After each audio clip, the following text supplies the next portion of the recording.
أغرب حادثة بتاريخ كرة القدم، أول مرة بتاريخ اللعبة تستأنف المباراة بعد إيقافها 100 دقيقة.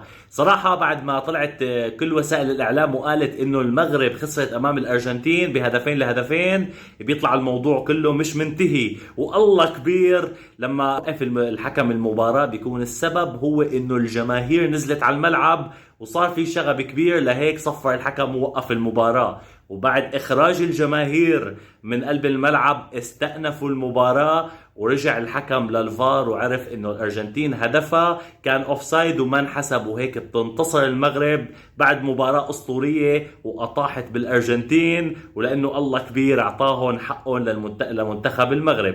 هيدي من جهة. من جهة تانية كمان الف مبروك لاسود الرافدين المنتخب العراقي، فوزوا على اوكرانيا بهدفين بعد تألق نجمه علي جاسم بهدف اسطوري، وكمان بيطلعوا بفوز كثير كبير على اوكرانيا. ولكن ما فينا نقول الا هارد لك للمنتخب المصري اللي تعادل قدام الدومينيك اصفار. وصراحة ان شاء الله بنشوفه بمستوى افضل بمباريات تانية. اعطوني رأيكم بالتعليقات، وسلام.